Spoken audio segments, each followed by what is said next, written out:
नेता नगरी के इस सत्र में हम बात करेंगे बिहार पर, जहां पर सीटें किसको कितनी मिलेंगी, कौन नेता होगा, जैसी बहसें कुछ पड़ाव आगे बढ़ गई हैं। इस बातचीत में हमारे मेहमान 4 वरिष्ठ और सम्मानित पत्रकार बिहार से। क्या लग रहा है, क्या क्या पोजीशनिंग चेंज हुई है? चिराग का कुछ नया मैसेज आया, जीतन राम मांझी कुछ कह रहे हैं, मुकेश सैनी कुछ कह रहे हैं, तेजस्वी ने एक मीटिंग की है महागठबंधन की, जिसमें माले ने भी कह दिया कि अरे ये तो ऑब्वियस ही है ना कि हम जीतेंगे तो मुख्यमंत्री कौन होगा, जो गठबंधन का नेतृत्व कर रहा है, यानी तेजस्वी यादव। जरा ये डेवलपमेंट जो हुए पिछले 1-2 हफ्ते में, उन पर रोशनी डालें। स्टार्ट करते हैं चिराग से। चिराग में आरा में बहुत बड़ी सभा की, जहां की आपने भी रिपोर्ट किया होगा कि उन्होंने कहा कि हम ये चुनाव लड़ेंगे। फिर उन्होंने इसमें एक लाइन ऐड कर दिया कि हम 243 सीटों पर लड़ेंगे, जो कि बड़ा एक प्रोवर्ब टाइप का लगा कि जहां एनडीए लड़ेगी। ये नहीं कहा कि एलजेपी 243 सीटों पर लड़ेगी, हम लड़ेंगे, हम सब जगह लड़ेंगे। जैसे कि प्रधानमंत्री नरेंद्र मोदी बोला करते थे हर एक सीट पर मैं लड़ रहा हूं, उसी तरह के अंदाज में। तो मुझे लगता है कि ये एक पोस्टरिंग है। आप जानते हैं उनको 5 सीटें आई है, तो कहीं ना कहीं उनको लगता है कि कम से कम उनको 30 सीटें तो मिलनी चाहिए।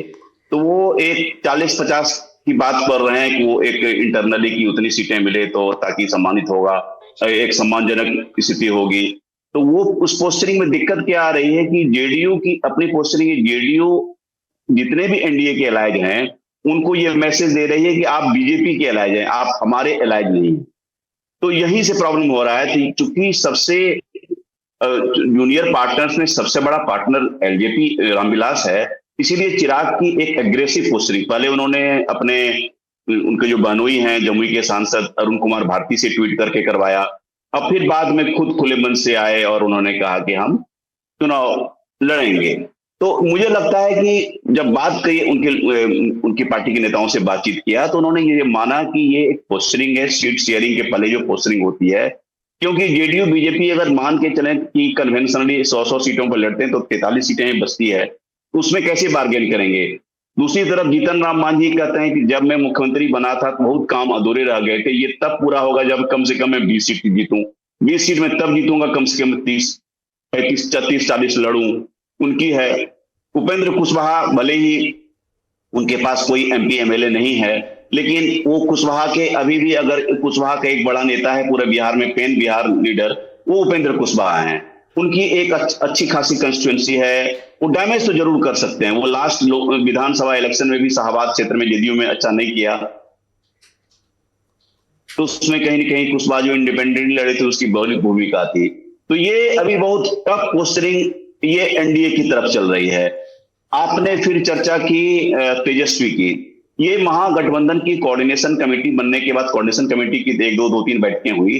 सीट शेयरिंग पर मुझे जो हम लोगों को जो पता चला, वो आधिकारिक रूप से कल बैठक हुई है सीट शेयरिंग पर। तो सीट शेयरिंग पर एक आरजेडी ने वही कहा जो लालू जी बराबर कहा करते हैं कि पहलवान दिखाओ, कि तुम्हारा विनेबल कैंडिडेट कौन है बताओ। तो आरजेडी ने ये डायरेक्टली नहीं कहा कि जितनी पार्टियां इंक्लूडिंग अस हम लोग सब लड़ेंगे, तो get a list of winnable candidates. कौन जीतेगा, डू नॉट टॉक कि कौन कितनी संख्या पर लड़ेंगे। वो कह रहे हैं कि विनेबल बाद में हम डिस्कस कर रहे हैं। जैसे कि कांग्रेस की पोस्टरिंग है कि जैसे 70 लड़े, 70 में 19 जीते, उन्होंने अच्छा परफॉर्म नहीं किया, लेकिन लोकसभा में उन्होंने 3 सीट जीत लिया, तो कह रहे हैं उन्होंने लोकसभा में अच्छा किया। आरजेडी ने 4 जीता, हमने 3 जीता। तो उनका, जैसे मैंने कृष्णा अलावरू का इंटरव्यू किया था, तो उन्होंने एक बड़े 2 वर्ड में उसको सम अप कर दिया। He said कि we are looking for quality seats. Quality seats का मतलब ये है कि विनेबल सीट्स दो, ऐसी सीटें जो मत दो जो बीजेपी का ट्रेडिशनली एक स्ट्रांग एरिया रहा है, और जस्ट बिकॉज कि हम हारने जा रहे हैं तो वो सीट कांग्रेस को दो। और हमारे इंटरव्यू में उन्होंने कहा कि मैंने पूछा क्या तेजस्वी आपके नेता हैं, वो सेड कि he is coordination committee leader. तो फिर मैंने पूछा कि कोऑर्डिनेशन कमेटी महागठबंधन के नेचुरल लीडर हैं? कहा कि नहीं, ये कांग्रेस का मैंडेट नहीं है कि कौन अलायंस का नेता होगा, it is mandate of entire alliance, सारे अलायंस जो हैं, ऑल अलायंस का मैंडेट है कि कौन उसका नेता होगा। ये कांग्रेस की पोस्टरिंग है। और आपने सीपीआई एमएल लिबरेशन की बात की। सीपीआई एमएल को 16 सीट मिला था लास्ट में, और उनका स्ट्राइक रेट बहुत अच्छा, 12 जीता।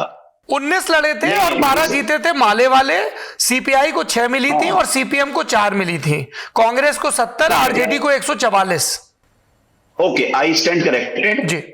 जो भी हो, तो उसमें हाँ। उनका स्ट्राइक रेट था। और इस बार लोकसभा में चूंकि वो दो जायंट किलर हो गए, आरके सिंह को हराया आरा में, उसका काराकाट में उपेंद्र कुशवाहा को हराया, तो उनको लगता है कि उनकी बार्गेनिंग पावर खास करके शाहाबाद और मगध के, 8 मगध के क्षेत्र में काफी बड़ी है। तो वो लेफ्ट पार्टी में वो कम से कम तीनों लेफ्ट पार्टियां मिलाकर के 50 सीटें क्लेम कर रही है। तो ये अभी पहली चर्चा हुई है, फर्स्ट चर्चा कल की बैठक में। अच्छा, ये यहां तक हुई है जी। और अब आगे देखिए क्या होता है। ये भी कहीं जगह समाचार आ रहा है कि जो माले के महासचिव है दीपांकर भट्टाचार्य, उन लोगों का दावा है कि इस बार हम 40 से 45 सीटों पर तैयारी कर रहे हैं, क्योंकि उनका स्ट्राइक रेट बहुत अच्छा रहा था, 19 लड़के 12 जीते थे। सत्यता है इस बात में? वो मांग रहे हैं, ये बात सच है, क्योंकि उनको लगता है कि सीपीआई और सीपीएम को का उतना स्ट्रेंथ नहीं है। अगर नंबर, मैं 50 बोल रहा हूं कि अगर नंबर बढ़ेगा, मैं 40 तो नहीं कहूंगा, वो कहीं ना कहीं वो 30 प्लस की तरफ देख रहे हैं कि 30 प्लस हमको मिले ताकि हम अच्छा कर सकें। क्योंकि उनका एक कन्वर्जन जो होता है आरजेडी और कांग्रेस के साथ मिलकर के, वो कन्वर्जन जो लास्ट दो, एक लोकसभा एक विधानसभा में, बहुत अच्छा देख रहे हैं। अच्छा, हमारे साथ एक और मेहमान जुड़ गए हैं सिटी लाइव से जुड़े हुए, ज्ञानेश्वर जी। कैसे हैं? नमस्कार ज्ञानेश्वर जी। नमस्कार सौरभ जी, कैसे हैं? अभी हम लोग साथ साथ मिले थे और भीतर की बात तो हम और आप ही जानते हैं कि अभी है और लोगों ने चाहे जितना वायरल कर दिया, लेकिन सच्चाई, लेकिन अनौपचारिक बातें हुई है, उसे औपचारिक तो बहुत नहीं किया जा सकता है अभी आगे। नहीं, मैंने इस सत्र के पहले राजदीप से बातचीत में कुछ चीजें बता दी दर्शकों को कि अमित शाह से क्या बात हुई। जैसे बिहार को लेके उन्होंने कहा कि भाई देखते हैं, चिराग लड़ते हैं, वो उनका फैसला होगा, उनकी पार्टी है, हमें कोई उससे दिक्कत नहीं है। रहेंगे मेरे साथ, यह भी कहा रहेंगे मेरे साथ। हाँ। और वह मेरा सवाल कि क्या नीतीश कुमार ही नेतृत्व करते रहेंगे? तो उन्होंने कहा अभी तो वही कर रहे हैं, अभी तो वही कर रहे हैं। इसके बाद ही आपने बिल्कुल कर लिया था कि देखिए क्या हो गया। हाँ, तो मैंने जब कहा था कि देखिए अभी कर रहे हैं, तो वो करेक्ट भी कर रहे थे कि ये कह रहे हैं, हम नहीं कह रहे हैं। बिल्कुल बिल्कुल। पर ये महाराज जो आप ट्वीट में हमारी फोटो डाले, कम से कम बैठे की फोटो डालते, अब हमको नए सिरे से फोटो डलवानी पड़ रही है। अरे आप तो देखिए इतना लोगों ने हंगामा क्रिएट कर दिया। चलिए ठीक है, मैंने तो कहा कि भाई कल तक मैं प्रशांत किशोर का आदमी था, सौरभ जी किसी और के आदमी थे। मैं सौरभ जी किसी के आदमी नहीं है, सौरभ जी लल्लन टॉप की जनता के आदमी हैं, सब जगह ठोक के उन्हीं की बात करते हैं। न हम किसी के हैं न वो किसी के हैं। अब भाई किसी के साथ भोजन करना इसका मतलब थोड़े कुछ हो जाता है। नहीं, दरअसल है क्या ना, समझने से क्या फर्क पड़ता है क्या कि हम लोग खूब देखे जाते हैं तो कई लोगों को छटपटाहट होती है। जी जी जी, और अपने ही लोगों को ज्यादा होती है। नहीं, अगर होती है तो फिर अपने तो नहीं है, इतने तो सदाशयता हम नहीं दिखाएंगे। वो रेस की बात होती है। बस हम ये आश्वस्ति देना चाहते हैं कि हम उन्हें तकलीफ देते रहेंगे। चलिए, वो तो हम लोग, देखिए मेरे पिताजी कहते थे कि सफल होने के लिए कुछ मित्रों की जरूरत है और अत्यधिक सफल होने के लिए बहुत सारे दुश्मनों की जरूरत है। वाह, अच्छा चलिए अब ये बताइए, आपके आने से पहले हम लोग संतोष जी से बात कर रहे थे, अभी पुष्पमित्र भाई के पास भी जाएंगे। 12 जून के दिन तेजस्वी यादव के नेतृत्व में मीटिंग होती है, ये जो महागठबंधन है उसकी। जी। तो सब अभी पॉस्चरिंग कर रहे हैं, जैसे माले ने कहा कि हमें 40-45 सीटें चाहिए, वीआईपी विकासशील इंसान पार्टी मुकेश सहनी की, वो कह रहे हैं कि हमें 60 सीटें चाहिए। हम सबको पता है कि चुनाव से 2-4 महीने पहले ऐसे एक इन्फ्लेटेड नंबर दिया जाता है ताकि जो सबसे बड़ी पार्टी है उसके ऊपर एक दबाव रहे, जो कि महागठबंधन के केस में राष्ट्रीय जनता दल है, जिसने पिछली मर्तबा 144 सीटों पर चुनाव लड़ा था, है ना। भाजपा की तरफ से भी उधर एनडीए में एक संभावित फॉर्मूले की बात हो रही है कि जेडीयू की 102, बीजेपी की 101, बाकी को 40। पर ये पुराना फॉर्मूला है, इसमें बदलाव की भी है। और अब क्या हो रहा है कि ठीक है, लड़ आपके कोटे से ले, सिंबल आपका ऊपर, नेता तो हमारा रहेगा। एक ये भी निकाल दिया जाता है कि 80 पर आप अपना लड़ाइए, 30 पे हम आपके सिंबल से अपना लड़ाएंगे। पहले ये काम नीतीश कुमार ज्यादा क्या करते थे, लेकिन इस बार भाजपा ज्यादा करती हुई दिखाई पड़ रही है। अच्छा, और फिर जब जिन लोगों को इन दोनों गठबंधन में टिकट नहीं मिलेगा वो जनसुराज की तरफ जाएंगे। इस बार एक ये विकल्प भी है, पिछली बार एलजेपी का विकल्प था, इस बार जनसुराज का विकल्प है। बिल्कुल। मैं ये समझना चाह रहा हूं कि अभी तेजस्वी यादव बहुत करीब आ गए थे पिछली बार सत्ता के, जिसको बोलते हैं ऑलमोस्ट स्ट्राइकिंग डिस्टेंस। और कांग्रेस का अगर स्ट्राइक रेट इतना खराब नहीं रहा होता, कांग्रेस 70 पे लड़के सिर्फ 19 जीत पाई। हालांकि कांग्रेस का उसके पक्ष में तर्क ये है, जो संतोष जी अलवरू की बात कह रहे थे कि सीटें ऐसी दी गई, शहरी ऐसी सीटें जो भाजपा का मजबूत कर रही या जहां पे शर्तिया तौर पे हारना था, तो सीटें का नंबर भी पूरा हो गया और विनेबिलिटी का लोड भी नहीं रहा। क्या आपको अभी चर्चा में क्या सुनाई दे रहा है? पहले विपक्षी गठबंधन की बात करेंगे, फिर सत्तारूढ़ की। नहीं, देखिए, विपक्षी गठबंधन की बात करें और पूरे बिहार के चुनाव के परिदृश्य को समझे। देखिए, हमने उस दिन भी कहा था जब आपसे बातचीत हो रही थी निजी तौर पर कि बिहार का चुनाव किकबॉक्स नहीं है। देखिए, तेजस्वी यादव की पार्टी की हम बात कर लें, आरजेडी की बात कर लें, तो 32% वोट बैंक पर यह पार्टी खड़ी है और 32% से 7% आगे जाना है। तो 7% जब आगे जाएंगे तो कमी किसमें होगी? कमी एनडीए के वोट बैंक में होगी। और देखिए, 22% बिहार के वोटर ऐसे रहे हैं जो न इस गठबंधन को वोट करते हैं न वो उस गठबंधन को वोट करते हैं। इस बार हो सकता है उनमें एक बड़ा वोट बैंक प्रशांत किशोर की पार्टी जनसुराज को प्राप्त हो जाए। तो देखिए, लालू यादव एक एक गोटी सेट कर रहे हैं। आपने देखा था लोकसभा चुनाव में किस तरीके से उन्होंने कुशवाहा कार्ड खेला। देखिए, मुकेश सहनी महागठबंधन की सबसे बड़ी पूंजी है, यह मैं मान रहा हूं, क्योंकि यदि 32% से आगे बढ़ना है, चाहे वो प्रतिशत 1 हो 2 हो, मुकेश सहनी बढ़ा सकते हैं। मतलब मुकाबले को और कठिन और कठोर कर सकते हैं। अब देखिए, कल ही जब आज हम लोग कार्यक्रम रिकॉर्ड कर रहे हैं, कल बिहार प्रदेश राष्ट्रीय जनता दल का नया अध्यक्ष निर्वाचित किया जाना है। खबर ये आ रही है कि जगदानंद सिंह नहीं बन रहे हैं। खबर ये आ रही है कि मंगनी लाल मंडल की ताजपोशी हो सकती है।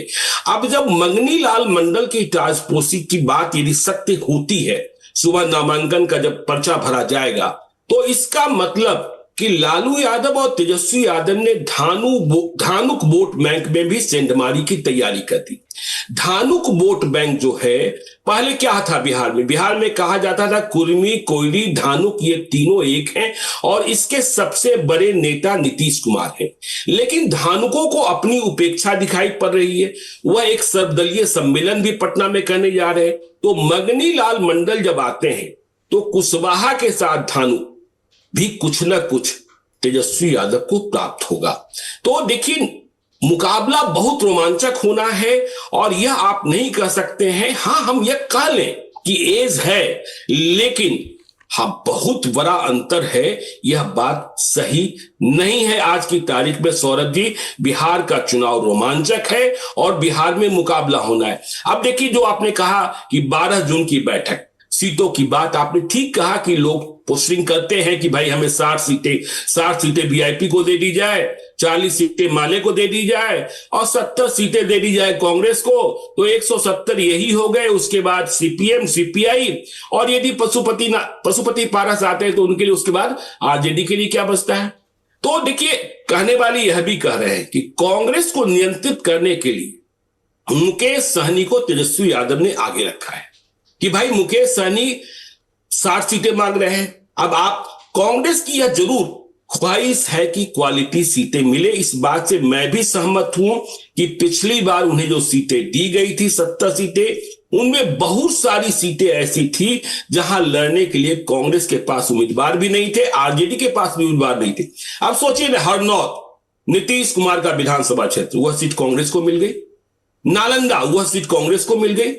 अब देखिए, पटना साहिब बीजेपी का गढ़, कांग्रेस के पास भी उम्मीदवार नहीं, आरजेडी के पास भी उम्मीदवार नहीं। कहां से उम्मीदवार लाया गया? परवीन कुशवाहा को भागलपुर से। समस्तीपुर का विधानसभा क्षेत्र के, वहां पटना से उम्मीदवार भेजे गए। तो कांग्रेस की यह कोशिश है। देखिए, मेरा मानना है कि कांग्रेस का आंकड़ा, कांग्रेस की सीटें करीब 50 होगी। लेकिन जो कह रहे थे संतोष सिंह जी, वह बिल्कुल सही कह रहे थे कि क्वालिटी सीटों की बात, क्वालिटी सीटों पर जोर इस बार सबका अधिक है। और महागठबंधन में जो सबसे बड़ा पेच अब भी हम कह रहे हैं कि ठीक है, आप यह कह रहे हैं कि भाई लीडर तो वही है, आप घोषणा क्यों नहीं करते? क्यों राहुल गांधी बिहार में आते हैं? जब लोकसभा का चुनाव था तो राहुल गांधी सासाराम आए और ड्राइव कौन कर रहे थे? तेजस्वी यादव। परिणाम क्या निकला? सासाराम में भी कांग्रेस को जीत मिली। मीरा कुमार तो अफसोस कर रही होंगी कि चुनाव क्यों नहीं लड़ा। तो क्यों नहीं एक बड़ा फोटो सामने आ रहा है जिसमें राहुल गांधी भी दिखाई पड़े, जिसमें तेजस्वी यादव भी दिखाई पड़े, मुकेश सहनी भी दिखाई पड़े, दीपांकर भट्टाचार्य भी दिखाई पड़े और घोषित हो जाए जैसे आपने कहा, देखा और सुना ना कि कहा गया अभी तो है नीतीश कुमार, तो आप कहिए ना कि भाई तेजस्वी यादव ही है। तेजस्वी यादव के बिना काम कैसे चलेगा? नहीं चलेगा। तो आपको फैसला करना होगा, और जब फैसला कर लेंगे, जितना विलंब कर रहे हैं उतना ज्यादा नुकसान होगा, इसमें कहीं कोई शक नहीं है। सौरभ जी, थैंक यू ज्ञानेश्वर जी। हम वापस आएंगे आपके पास। पुष्पमित्र भाई, आपकी क्या रीडिंग है, क्या क्या जानकारी है, जरा साझा करिए दर्शकों के साथ। पहले जो चिराग पासवान की बात है, तो चिराग पासवान को हम लोग सिर्फ इस रूप में नहीं देखें कि चिराग पासवान सब कुछ सीटों की बार्गेनिंग के लिए कर रहे हैं। अभी जो बिहार का चुनाव इस बार होने वाला है, उसमें सबसे इम्पोर्टेंट बात यह है कि ये चुनाव हम सब जानते हैं कि नीतीश कुमार का आखिरी चुनाव है और बिहार में एक लीडरशिप का वैक्यूम क्रिएट हो रहा है। तो चिराग पासवान भी इस कोशिश में है कि बिहार में वो की राजनीति में वो एस्टेब्लिश हो एक बड़े नेता की तरह, ताकि आने वाले समय में अगर कोई मुख्यमंत्री की पद पर वैकेंसी होती है तो उनको भी इस रूप में स्वीकार किया जाए। तो वो भी वो कर रहे हैं। और चिराग पासवान क्या चाहते हैं, क्या करते हैं, तो उनकी पार्टी के लोग कहते हैं कि आप इसके लिए चिराग पासवान को मत सुनिए, इसके लिए आप उनके बहनोई और बिहार के जो प्रभारी हैं अरुण भारती, उनको सुनिए। अरुण भारती जो कहते हैं वही चिराग पासवान चाहते हैं। तो अरुण भारती कहते हैं कि वो मुख्यमंत्री बने, अरुण भारती कहते हैं कि वो बिहार से चुनाव लड़ें, अरुण भारती कहते हैं कि उनको ज्यादा से ज्यादा सीटें मिले। तो चिराग पासवान की महत्वाकांक्षाएं बड़ी है।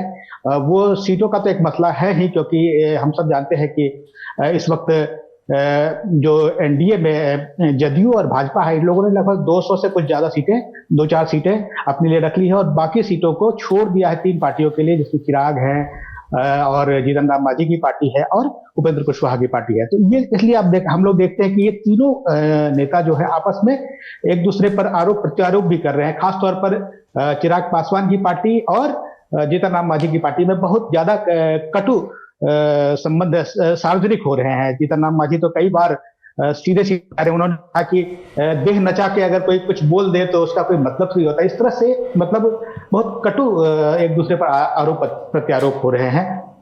तो ये मसला ये है कि जो 40 सीटें या 38 सीटें बच रही है इन तीनों के लिए, उसमें उसको कितना हिस्सा मिले, उसकी लड़ाई एक है।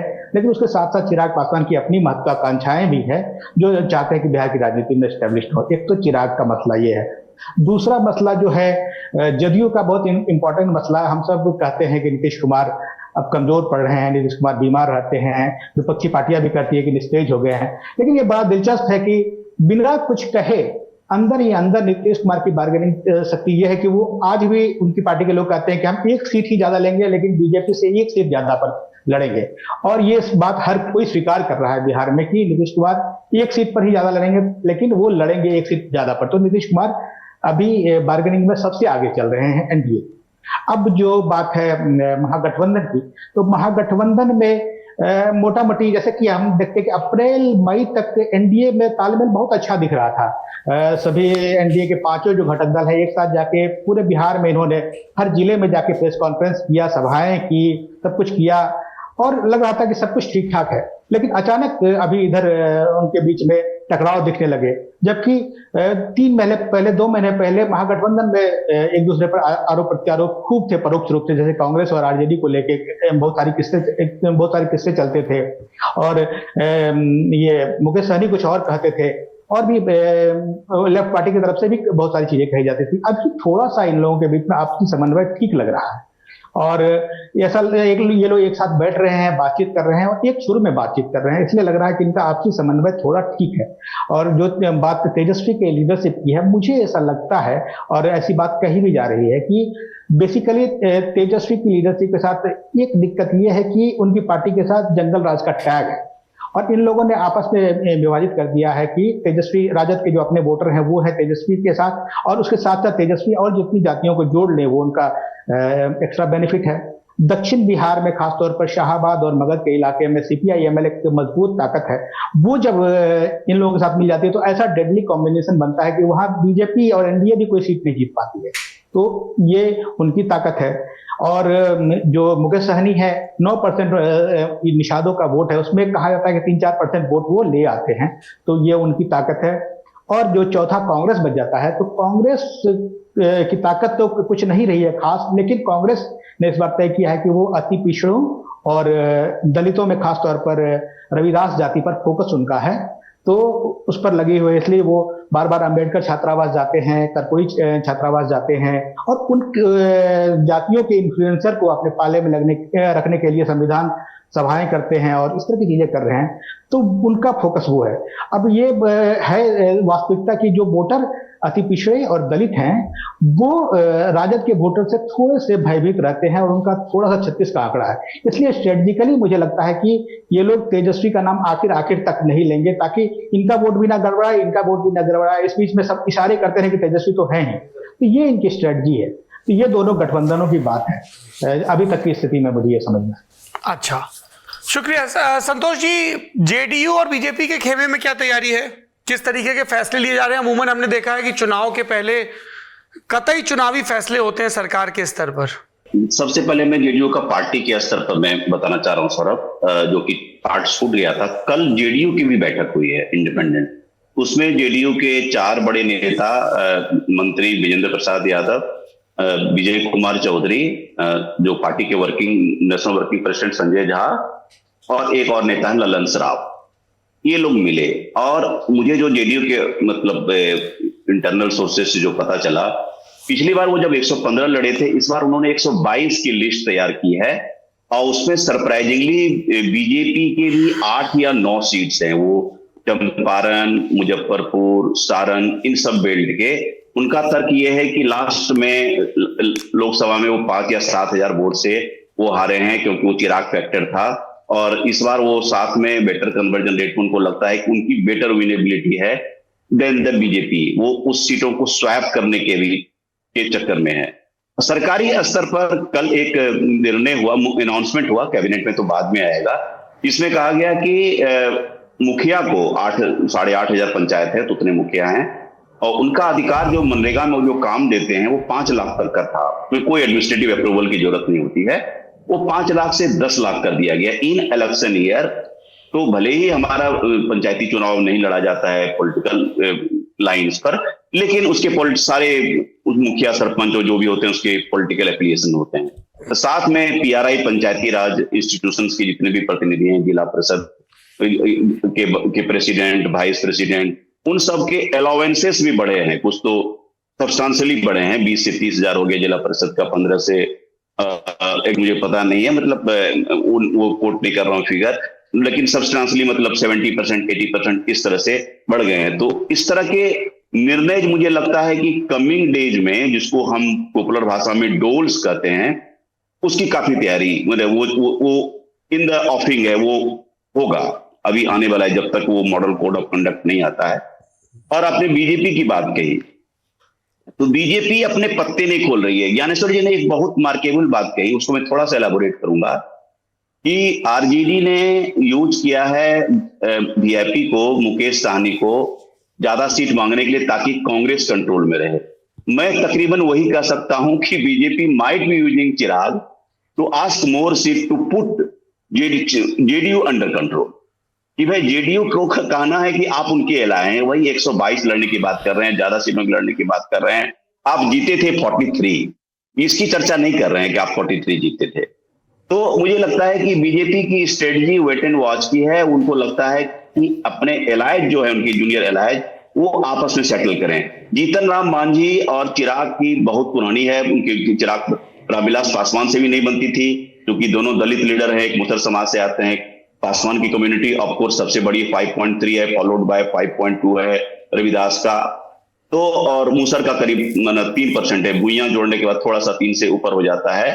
लेकिन मांझी जी का क्या है कि वो लास्ट लोकसभा का अगर रिजल्ट देंगे तो 0.89%, नॉट इवन 1% उनको वोट आया है, जबकि चिराग पासवान को 5.66% आया है। तो चिराग का शो जो है वे अहेड है, उसमें कोई दो मत नहीं है। लेकिन जीतन राम मांझी को ज्यादा तरजीह एनडीए देती है। मैं जो मानता हूं कि उनका मगध बेल्ट और थोड़ा सा जहानाबाद का क्षेत्र, थोड़ा इमामगंज वाला क्षेत्र, उस क्षेत्र से परे मैं ये नहीं कह सकता हूं कि पेन मुख्यमंत्री रहने के बाद भी पेन बिहार मुसर के नेता नहीं हो पाए। दलित का तो छोड़ दीजिए, तो ये इनके बीच में चलेगा। वो चिराग के बारे में कहा जाता है कि वो पासवान के नेता हैं, तो ये दो दलित लीडर का क्लैश, इन सब चीजों के क्लैश को अभी बीजेपी कहीं ना कहीं मुझे लगता है उसको देख रही है, उसको लगता है कि सेटल करेगा तब वो उनके अपने पत्ते खोलेंगे क्या लड़ना है। हमारे साथ एक और मेहमान जुड़ गए हैं, कन्हैया भिलारी जी। नमस्ते सर। नमस्कार नमस्कार नमस्कार नमस्कार। एकदम आपको देखते हैं मन हरिया जाता है। हरियाली हम हाईवे हैं। हाँ, हम लोगों के अभिभावक भी हैं आप बिहार में, ध्यान है ना? आपका बिल्कुल, ताजपोशी बिल्कुल। हुआ था यहीं नेता नगरी में, हम सब लोग मिलके किए थे। उम्र के हिसाब से अभिभावक हैं, लेकिन अभी तो आप ही अभिभावक रहिए इस कार्यक्रम का। जी बताइए क्या करवा रहे हैं, किसको कितना सीट दिलवा रहे हैं? कब से आपका भेंट नहीं हुआ तेजस्वी जी से, नीतीश जी से, सब्जी से? नीतीश जी से तो अभी हाल में देखा देखी हुई थी, लेकिन वो पहचाने नहीं हमको। क्या? हम पहचाने नहीं भाई, वो तो पहचाने तो संतोष जी को भी नहीं पहचाने हैं। गए थे ना, पूछिए कि उनको पहचाने। संतोष जी क्या कहानी है? अरे संतोष जी क्या कहानी बता रहे हैं? अरे वो लॉन्च हुआ है ना भाई, इंडियन एक्सप्रेस का हमारे पटना अखबार एडिशन। का- हाँ बताइए संतोष जी। हमारे पटना एडिशन लॉन्च हुआ है, तो वहां देखिए स्क्रिप्ट होता है, माइन्यूट लिख करके देना पड़ता है। अब इसके पहले कि वो कहें कि मैं आपको जानता हूं, तो उसके पहले ही कह दिया गया कि ये इंडियन एक्सप्रेस के संतोष जी हैं। तो मैंने कहा गया सर तो जानते हैं, इतने सालों से मैं कवर कर रहा हूं। तो आप अब सर जो बोल रहे हैं इसमें मुझे आंशिक सच्चाई तो जरूर लग रही है, उतना मौका ही नहीं मिला। अगर अब नॉर्मल केसेस में मिलते थे तो बहुत सारी बातें हुआ करती थी, पुरानी बातें रिकॉल किया करते थे। तो अब अभी कहीं ना कहीं मुझे लगता है कि थोड़ा सा मतलब ब्यूरोक्रेसी से बहुत ज्यादा घिरे हुए हैं। मैं इतना ही कह सकता हूँ। असल में पहले था जब मुख्यमंत्री बनने के बाद, या उससे पहले भी रेलवे मंत्री थे, या उससे पहले भी एमएलए थे, तो कहीं भी मुलाकात होती थी तो गर्मजोशी से मुलाकात होती थी, पहचानते भी थे हम लोग। मुख्यमंत्री बनने के बाद अगर मान ले कि हम ज्यादातर स्कूटर से चलते हैं, इतना ट्रैफिक रहता है पटना में, एक बड़ा मुश्किल है, और 4 चक्का से चलना, तो कहीं भी मिल जाते थे गाड़ी तो रुकवा देते, अरे कहाँ जा रहे हैं भाई? तो ऐसे ही हो गया था अभी 4-5 दिन पहले, तो पुलिस वाला रोक रहा था, तब देखे हमको, हम भी देखे उनको, तो वो नहीं, हमको लगा कि नहीं पहचाने, तो ललन सिंह के यहाँ जा रहे थे।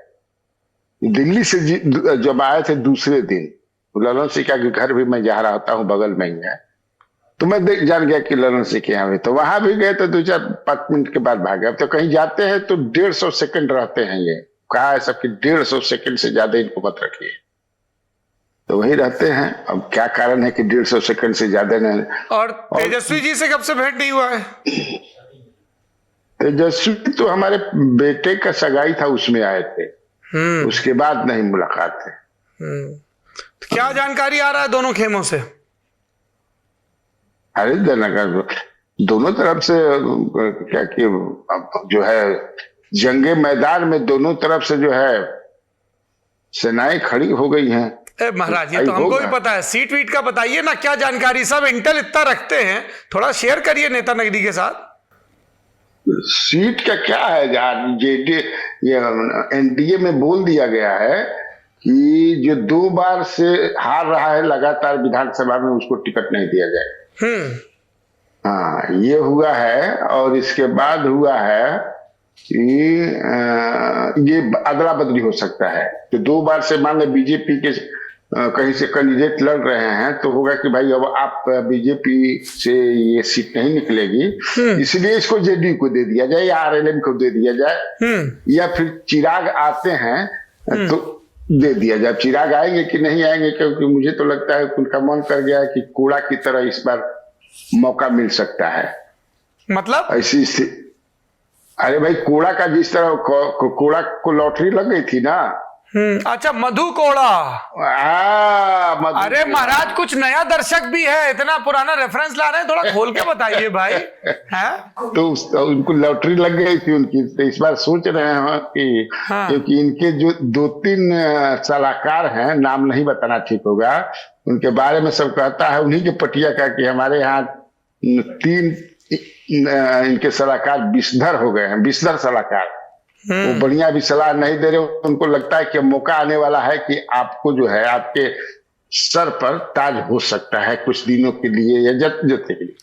और तेजस्वी खेमे में इस बात का दबाव डाला जा रहा है कि उनको चुनाव से पहले बाकायदा मुख्यमंत्री पद का उम्मीदवार ऐलान किया जाए। जेडीयू में तेजस्वी में क्या? तेजस्वी तो है ही भाई, तेजस्वी को क्या दिक्कत है? नहीं तो ऑफिशियली क्यों नहीं डिक्लेयर कर रहे हैं? ऑफिशियली तो वहां भी डिक्लेयर नहीं है, न इधर है ना उधर है। उधर भी तो है कि इनके नेतृत्व में लड़ेंगे, इधर भी तो कही रहा है कि जो नेतृत्व में लड़ेंगे। इधर तो कही रहे हैं, तो दोनों तरफ बराबर मैंने अभी है। अच्छा, वो उनका पूछेंगे तो वो कह देंगे तुम बताओ तुम्हारा सीएम फेस कौन है और तुम बताओ। वाह, ठीक है। बिल्कुल बिल्कुल चल रहा था। तेजस्वी में तो इधर भी देखिए, वो जो संतोष बता रहे थे सही बता रहे थे, लेकिन थोड़ा सा मैं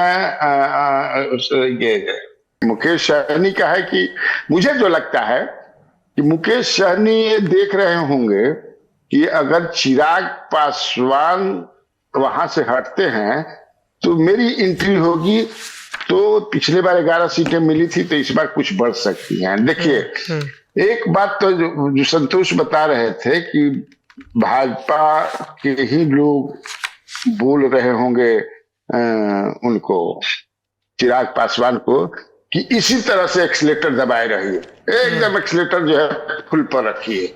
हम जो बताए थे, हम थोड़ा सा इससे इत्तेफाक नहीं रखते हैं। हाल ही में एक मैं बड़े बीजेपी नेता यहाँ गया था, मिला था, आधा घंटा 40 मिनट मिल रहा। दिल से बात होती है उनसे मेरी। उनके पिताजी मेरे मित्र रहे हैं, अभी भी बड़े पोजीशन में हैं बीजेपी में। उन्होंने कहा कि भैया इस बार ये बात नहीं, मानी इस बार नहीं है। समझ इस बार नहीं है, एकदम जो भी कर रहे हैं अपने मन से कर रहे हैं। चूंकि वो परेशान इसलिए हैं कि नीतीश कुमार बदला लेते हैं। जैसे कहा जाता है कि राजपूत जो है 12 वर्ष तक अपना बेइज्जती नहीं भूलते हैं, बदला ले लेते हैं। तो नीतीश कुमार भी जो है लवकुश के खानदान है, राम के खानदान है, एक तरह से मान लीजिए कि वो भी क्षत्रिय ही है।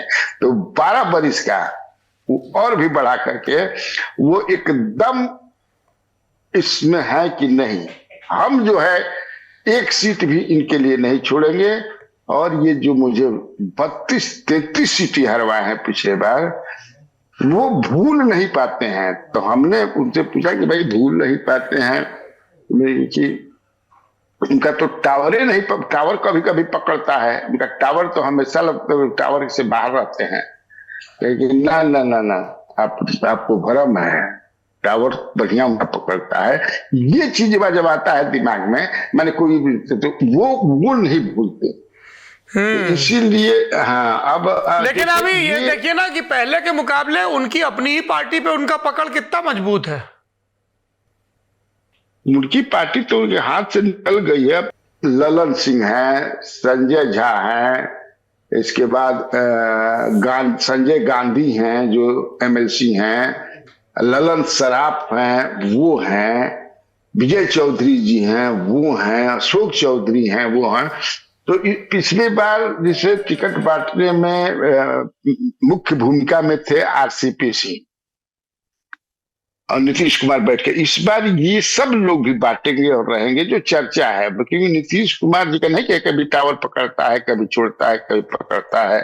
ये लोग और ऑफिशियल्स जो हैं, जिसके बारे में अब कौन है वो आप भी मैंने अंदाज लगाइए, हमारे व्यूअर जो आपके व्यूअर्स जो हैं, जिसके बारे में तेजस्वी कहते हैं कि डीके टैक्स,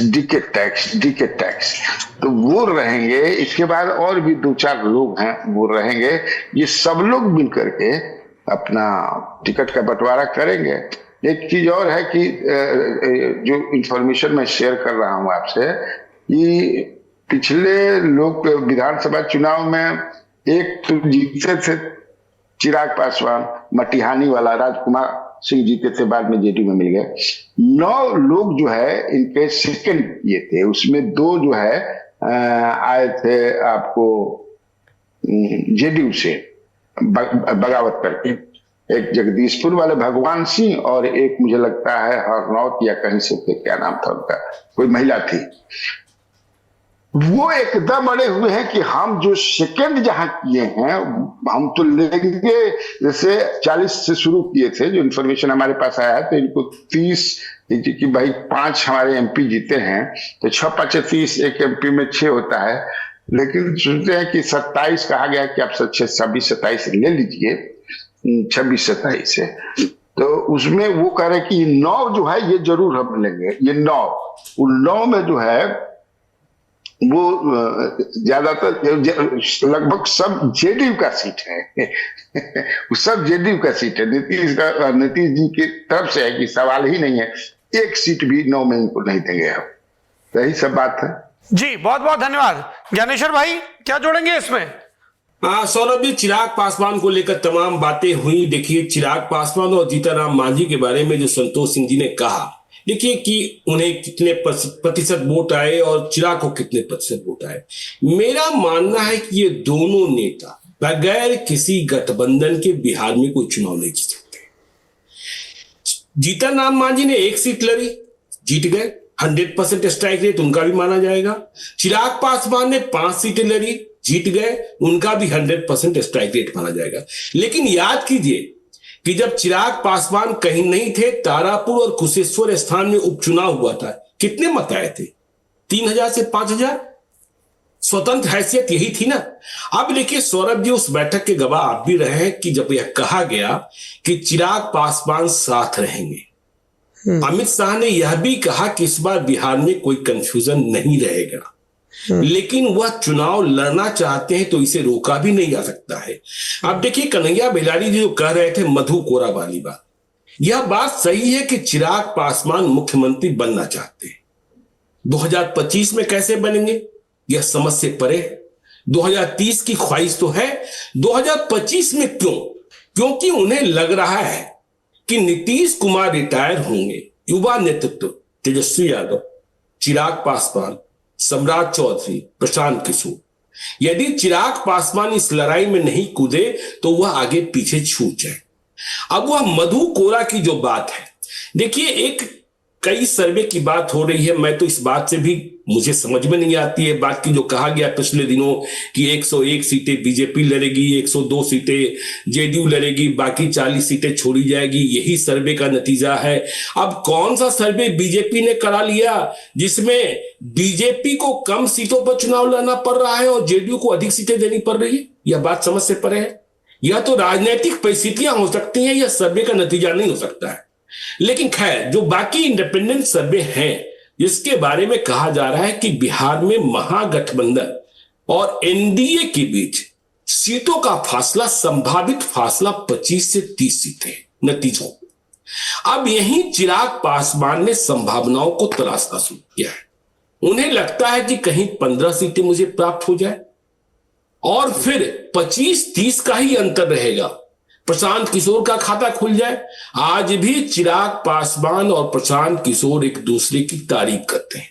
देखिए, बातें हुई कि 8 जून को चिराग पासवान ने आरा में बड़ी रैली की, बहुत संसाधन जुटाया गया, लंबी तैयारी थी।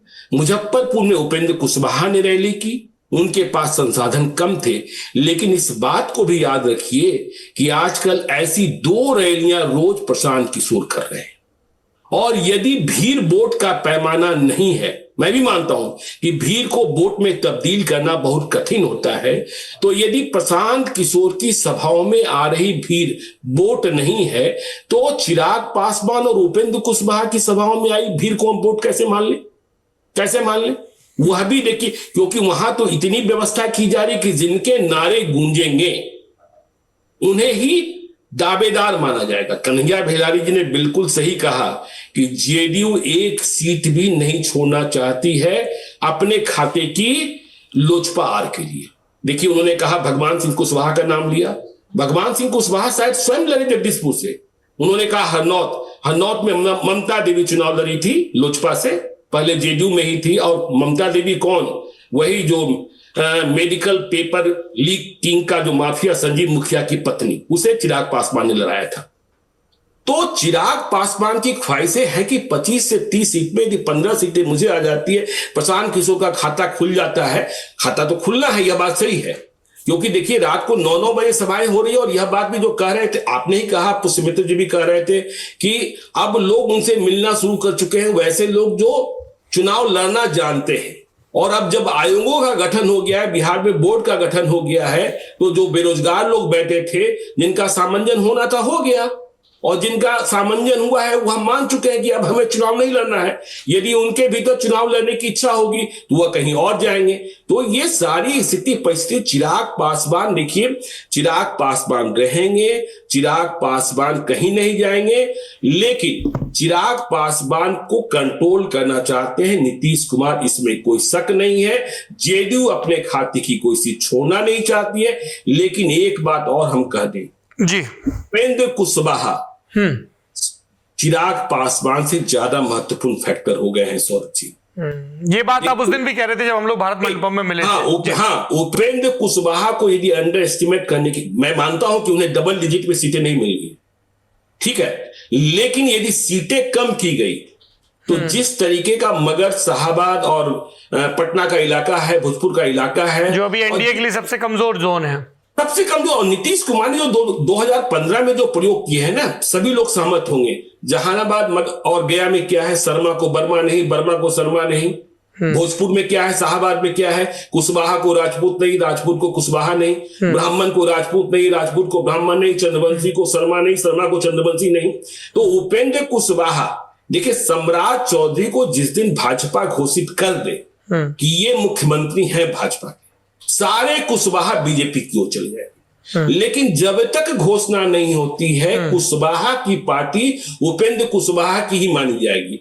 और यदि उपेंद्र कुशवाहा को ज्यादा छेड़ा तो 2024 के लोकसभा चुनाव में कुशवाहा ने जितना नुकसान पहुंचाया है उससे अधिक नुकसान पहुंचा देंगे, यह बात पक्की है सौरभ जी।